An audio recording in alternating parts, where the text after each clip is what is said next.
সুদানে আবারও শুরু হয়েছে ভয়াবহ গৃহযুদ্ধ। দেশের সেনাবাহিনী, সুদানিজ আর্মড ফোর্সেস SAF এবং আধা সামরিক র্যাপিড সাপোর্ট ফোর্সেস RSF, এই দুই শক্তিধর বাহিনীর ক্ষমতার দ্বন্দ্ব এখন পুরো দেশকে রক্তে ভাসাচ্ছে। মূলত ক্ষমতার ভাগাভাগি ও সম্পদের নিয়ন্ত্রণই ঘিরে এই সংঘাতের সূত্রপাত। 1989 সালে সামরিক অভ্যুত্থানের মাধ্যমে উমর আল বাশির সুদানের ক্ষমতা দখল করেন এবং 3 দশকেরও বেশি সময় দেশটি শাসন করেন। তার শাসনামলে দুর্নীতি, দমননীতি ও অর্থনৈতিক সংকট চরমে পৌঁছায়। অবশেষে 2019 সালে আরেকটি সামরিক অভ্যুত্থানে তিনি ক্ষমতাচ্যুত হন। এরপর সেনাবাহিনী ও বেসামরিক নেতৃত্ব মিলে অস্থায়ী যৌথ সরকার গঠন করে। কিন্তু এখান থেকে শুরু হয় সংঘাতের মূল বীজ। বাশিরের শাসনামলে বিদ্রোহ দমন করতে তৈরি করা হয় জানজাউদ নামে এক ভয়ঙ্কর মিলিশিয়া বাহিনী। এ বাহিনী দারপুর অঞ্চলে ব্যাপক গণহত্যা ও জাতিগত নিধনে জড়িয়ে পড়ে। জাতিসংঘের তথ্যমতে 2003 সাল থেকে 2008 সালের মধ্যে দারপুরে প্রায় 3 লক্ষ মানুষ নিহত হয় এবং 25 লাখেরও বেশি মানুষ গৃহহীন হয়ে পড়ে। পরবর্তীতে জানজাউদ বাহিনী নতুন নামে আত্মপ্রকাশ করে RSF হিসেবে। সময়ের সঙ্গে সঙ্গে RSF বিপুল সম্পদ ও সামরিক শক্তি অর্জন করে, এমনকি আন্তর্জাতিক স্বর্ণ বাণিজ্যেও প্রভাব বিস্তার করে।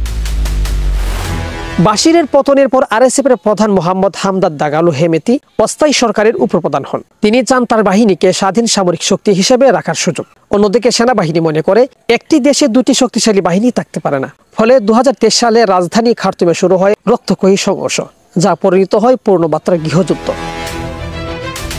2025 সালের শেষ দিকে উত্তর দারপুরের শহর এলপাশের হয়ে ওঠে নতুন গৃহযুদ্ধের ভয়াবহ কেন্দ্র। দীর্ঘ 18 মাসের অবরোধ শেষে 2025 সালের অক্টোবরে RSF শহরটি দখল করে নেয়। এরপর শুরু হয় বৃহৎ হত্যাযজ্ঞ ও ধ্বংসযজ্ঞ। আন্তর্জাতিক সংস্থা ও মানবাধিকার সংগঠনগুলোর তথ্য মতে নারী ও শিশু সহ প্রায় 1,500 থেকে 2,000 মানুষকে হত্যা করা হয়েছে। বহু এলাকা পুড়িয়ে দেওয়া হয়েছে এবং হাজারো মানুষ গৃহহীন হয়ে পালিয়ে বেড়াচ্ছে।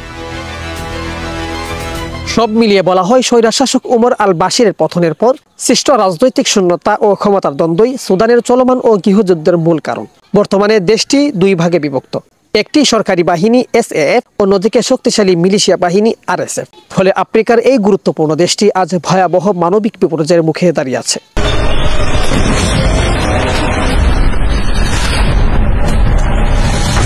শেখ সাদি, ডেস্ক রিপোর্ট, BDS নিউজ।